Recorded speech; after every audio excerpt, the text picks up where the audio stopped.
entender as coisas. É uma historinha bem legal e ela é sobre coisas da natureza. Então, bora. Essa história, essa é muito massa. Lá no grupo de estudo, tipo, essa aula é a que mais, uma das que mais sai, que é o pessoal adora entender essa historinha na própria vida, para entender os ciclos, né, até da própria vida.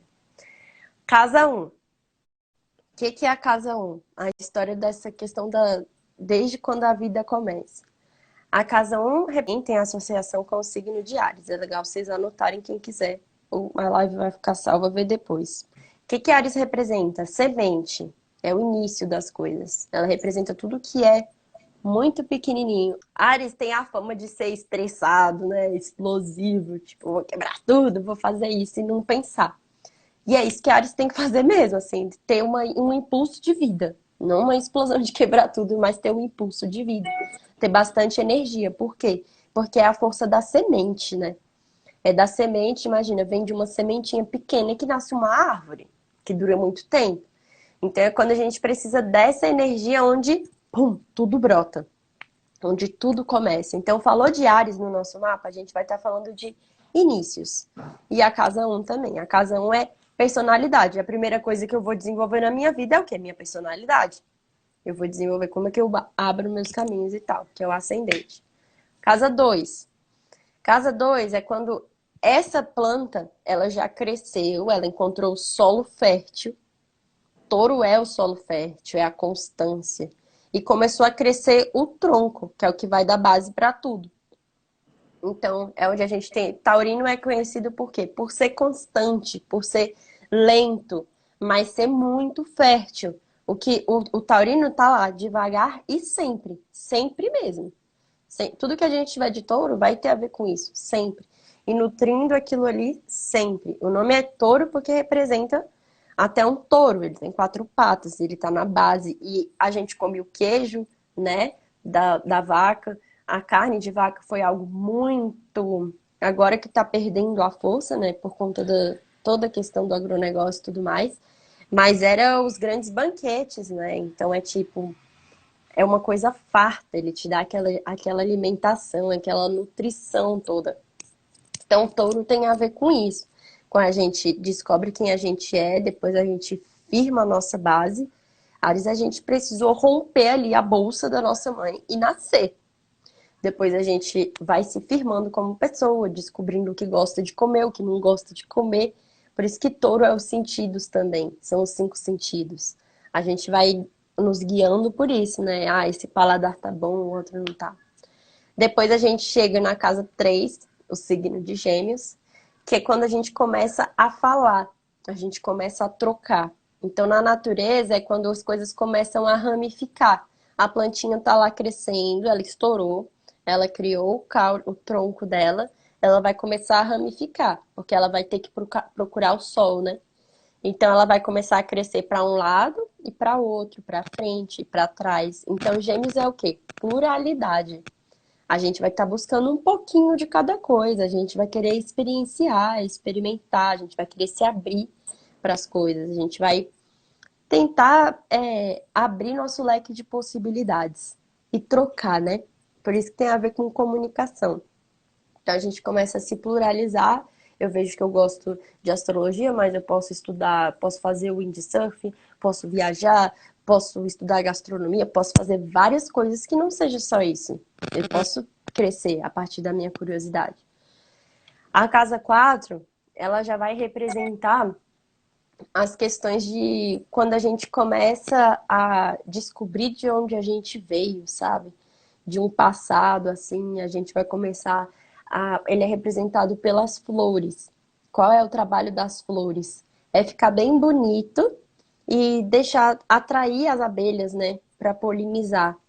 Quando a gente se enche de alto amor e começa a se cuidar bastante para atrair as coisas. Então, a casa 4 representa o nosso lar. A casa 4 pode representar nosso corpo, na questão de ver nosso corpo como um lar. Não a coisa física, mas o ambiente que a gente sente que a gente está de sentimento mesmo, assim, sabe? De onde eu vim. Quem era minha mãe, quem era minha avó, quem eram meus ancestrais, o lugar que eu moro. eu sei me recolher sozinha, como é quando eu tô sozinha no lugar que eu moro, né? O que eu me sinto, ou que eu me sinto em casa. É o se sentir em casa. E aí a gente desabrocha, a gente sabe, emana o lindo, é, nasce a flor, que é o que vai atrair os outros. Então a flor, ela tá lá esbanjando o autocuidado, é tipo, pum, ela nasceu a flor para depois nascer o fruto. O fruto vem da flor, ele nasce do meio da flor.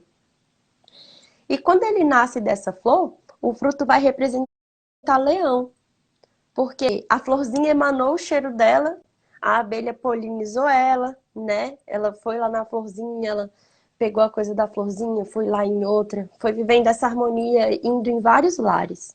E aí ela polinizou e fez o fruto, que é depois desse meu autocuidado, vão sair coisas criativas de mim. Quando eu tô feliz, vai sair coisa criativa, sabe? E até quando tá triste, quando a gente tá triste em casa também sai coisa criativa, que são as ideias de ter mais essas coisas assim. Isso é criatividade afloradíssima. A gente imaginar várias coisas que não nem aconteceram, mas a criatividade está ali bombando. E a criatividade é a força de vida, né? Que é leão. E por isso que fala dos nossos dons, das nossas paixões, é tudo que a gente tem paixão em fazer. Então vira hobby, vira dom e vira filhos que saem da gente. Quando, por exemplo, por que filho? Porque a energia criativa, na sua forma mais perfeita, é a vida de uma pessoa, entendeu? Saiu de um encontro, né, de o óvulo com o espermatozoide sai uma vida, gerou uma outra coisa, igual uma árvore também. Poliniza um, poliniza outro e sai um fruto, gera alimento. E é a mesma coisa de quando a gente tá com uma ideia, vem outra pessoa, dá outra ideia pra gente e bum! Ou a gente vê uma referência e bum! Surge a ideia daquele projeto, ou daquele emprego, ou daquela coisa que a gente ama e vai seguir aquilo. Se não tem paixão, a gente não vai seguir, a gente vai cansar, a gente vai se sentir sufocado. Por isso que a casa 5 é sobre paixões, é sobre hobbies e sobre esses projetos que saem da gente. A casa 6 já é, depois que eu já ganhei, já descobri as flores, os frutos, eu começo a ter muito fruto, né? Eu começo a ter vários frutos e tipo, eu sei que o meu fruto é diferente do fruto da outra árvore, né? São frutos diferentes, comidas diferentes. E a casa 6 vem como nomear essas coisas. Do tipo, não dá pra ficar essa bagunça. Eu vou criar vários frutos. Tô vendo que a outra árvore ali tá criando vários frutos que não é o meu. Qual é o nome daquilo? Né? Como é que eu vou chamar aquilo? Quantos frutos eu dou? Qual é esse ciclo? E é por isso que fala que virgem é muito analítico, porque precisa ser. E é a casa 6. E Virgem é o único signo, único não, ele é um signo analítico, mas ele é feminino, ele não é masculino. Ele é representado por uma mulher, sabe? Só que é uma mulher que também mistura coisa de Mercúrio, que é pensamento, não é igual Câncer, que é só sentimento, coração. Não, é pensamento. Então, o que que ele quer? Ele quer ordenar, ele precisa botar as coisas no lugar, ele precisa dar nome. Se eu não der nome, se a Tuca não tivesse o nome de Tuca, como é que eu explicaria quando eu tava falando dela? Não tem como. Se eu não tivesse meu nome, eu não. Como é que explicariam quando estavam falando de mim? Então, antigamente os primatas se comunicavam, e tinha, né, essa questão, o que era muito mais difícil. Tanto que hoje em dia a gente consegue se comunicar muito melhor porque a gente inventou uma linguagem, a gente deu nome para cada coisa que a gente viu.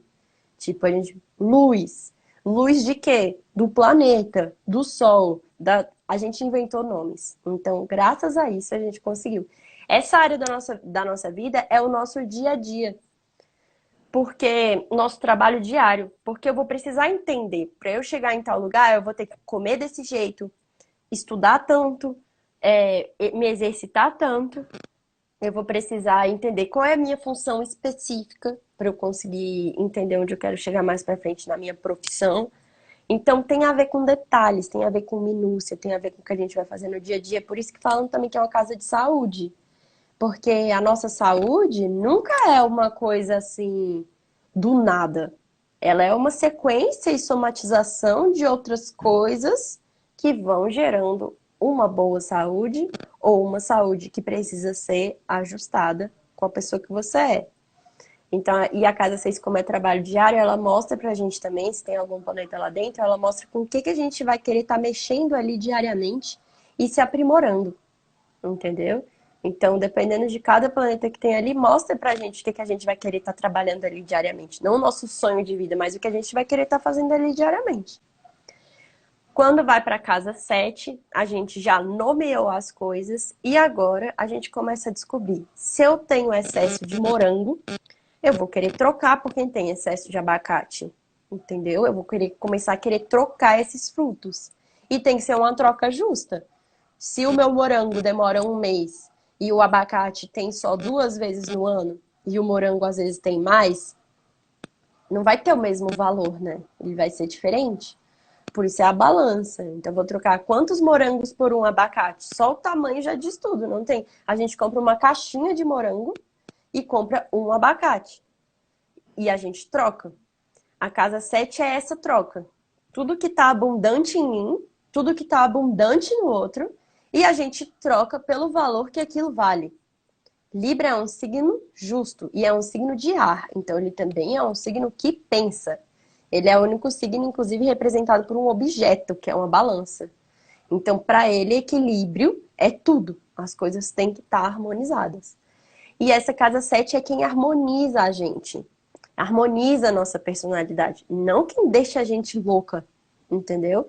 A casa 7 é casa de parceria para a vida, que é saudável para a vida. Ou, por exemplo, para contratos, para coisas onde eu posso chegar e falar, tipo, Babi, preciso de alguém para falar de astrologia. Beleza, Tuca, eu quero falar de astrologia. Preciso que mais gente conheça meu trabalho. Eu peguei minhas intenções, ela pegou as intenções dela comigo e me falou, eu peguei minhas intenções com ela e falei. E ficou claro. Tá justo? Tá justo. Então, vamos fazer essa troca. A casa 7 é sobre isso. Então, ela não é assim, é a pessoa que você vai casar. Não. Ela já mostra desde pequeno a coleguinha que você escolheu para viver com você o ano inteiro, na sala de aula. Entendeu? É uma parceria que fechou, onde os dois tinham coisas claras e fechou aquilo. E sempre vai ser o signo oposto do ascendente, então é bem complementar, porque essa é a graça da vida, é uma pessoa te ajudar a te complementar com coisas que você não tem e que seja uma troca justa, onde os dois lados tentam se entender, né? Eu vejo uma galera perguntando muito, tipo, meu signo, por exemplo, a casa 7 em aquário. Significa que eu procuro gente assim, ou que pessoas de aquário são as certas para mim.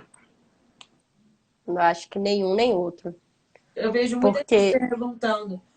É, e a resposta ela é assim, talvez seja mais prazeroso tentar desenvolver uma parceria com pessoas que tragam muito essa energia de aquário, e não aquarianos em si, né?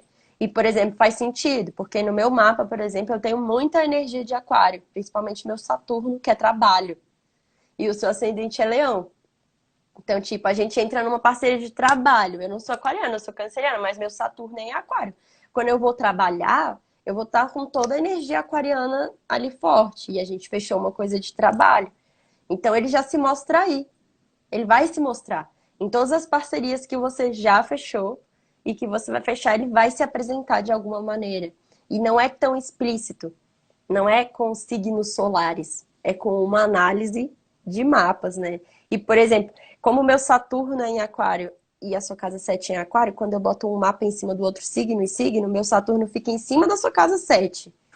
Então é tipo, até se eu fosse assim, ou muito irresponsável e tudo mais, a sua visão sobre mim como parceira envolveria responsabilidade, porque meu Saturno está em Aquário lá. Então é uma lente muito específica que cada um vai ver o outro no mundo, sabe? E essas coisas vão batendo. E a gente primeiro vive para depois entender o que é e como. Depois que a gente vive essas parcerias justas e essa troca justa, é o planeta em cada casa, a gente pode falar disso também. Depois que a gente vive essas trocas justas, a gente entra para casa 11.